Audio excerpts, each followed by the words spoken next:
Salut tout le monde, c'est Spidey, j'espère que vous allez tous très bien. On se retrouve aujourd'hui les amis pour parler une nouvelle fois de Spider-Man 4 pour évoquer aujourd'hui l'arrivée d'un personnage qui, vous le savez, est très attendu en live action maintenant qu'il a fait ses preuves du côté du jeu vidéo, du côté de l'animation. On attend évidemment l'arrivée de Miles Morales en live action et selon Daniel RPK, c'est une chose qui pourrait se faire très rapidement au sein même du MCU. On va donc revenir sur tout ça aujourd'hui. N'hésitez pas à vous abonner, à liker et à partager, et sans perdre plus d'un instant, c'est parti, on en parle.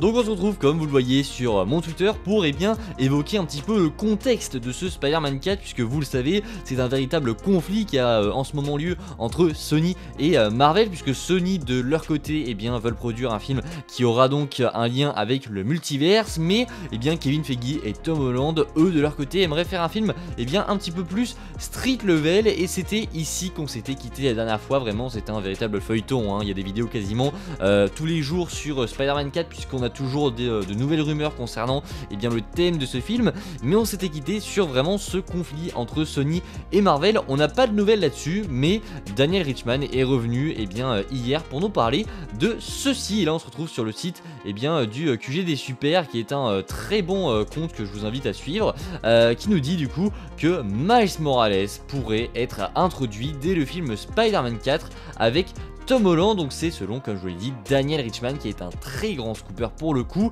que vous commencez, si vous me suivez un petit peu, à connaître. Mais du coup, Miles pourrait arriver dans Spider-Man 4, ce serait l'idée d'Amy Pascal et Kevin Feige. Donc ça c'est ce que Daniel RPK a dit. Ce serait très intéressant, même si on va revenir sur mon avis juste après, mais selon moi ça ne donne aucune information concernant le thème de ce Spider-Man 4. On pourrait très bien avoir un Miles Morales si c'est un film autour du multiverse, et on pourrait très bien avoir un Miles Morales si c'est un film qui est donc street level, mais c'est intéressant de voir que Miles pourrait directement être introduit dans le film Spider-Man 4, qui est assez prévisible, j'ai envie de dire, puisqu'on s'attendait un petit peu à le voir débarquer dans cette nouvelle trilogie, puisqu'on sait que Tom Holland n'ira pas forcément plus loin avec le rôle de Peter Parker. C'est ce que j'ai d'ailleurs mentionné juste ici, mais pour moi c'est une très bonne chose, on va y revenir juste après, mais on sait que Tom Holland n'ira probablement pas plus loin après cette trilogie et quelques projets du MCU.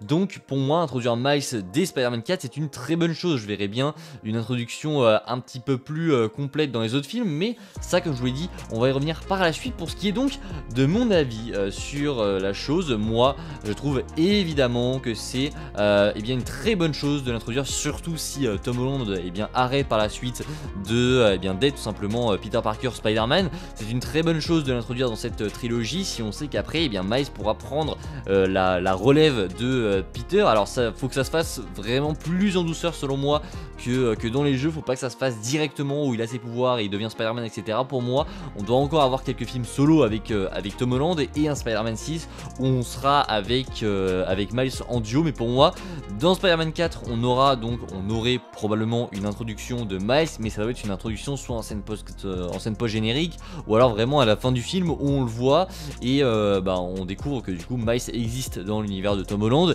et qu'on va le découvrir par la suite. Alors pas forcément avoir l'obtention de ses pouvoirs, mais juste clairement le voir en chair et en os, en voir qu'il incarne, ce serait super intéressant.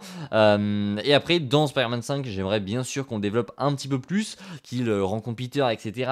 et que à la fin de Spider-Man 5, il obtienne ses pouvoirs. Ça serait très cool. Et dans un Spider-Man 6, pour moi là ça serait la formation de Peter et Miles, et là après on pourrait donc laisser Peter tranquille et laisser Miles se débrouiller tout seul en tant que nouveau Spider-Man de New York. Pour moi c'est le plan rêvé, et c'est un plan qui a très bien marché avec entre guillemets les jeux d'Insomniac, puisque c'est comme ça qu'ils sont un petit peu en train de faire, c'est à dire que là Miles a été très vite développé, mais il est arrivé petit à petit dans l'univers de Peter. Mais c'est vrai que ça se compare pas trop, puisque les œuvres, enfin les jeux vidéo qui sortent, eux durent une quarantaine d'heures, une vingtaine d'heures, donc on a plus le temps de développer certaines choses plus en douceur, etc., plus de temps d'introduire certaines choses dans les jeux Spider-Man. Spider-Man, que là dans des films ça doit se faire un petit peu différemment forcément, mais pour moi la technique d'Insomniac est la bonne, c'est-à-dire amener vraiment Miles pour qu'il soit ensuite formé par Peter et qu'après il puisse se débrouiller par lui-même. Là on est arrivé avec Spider-Man 2 PS5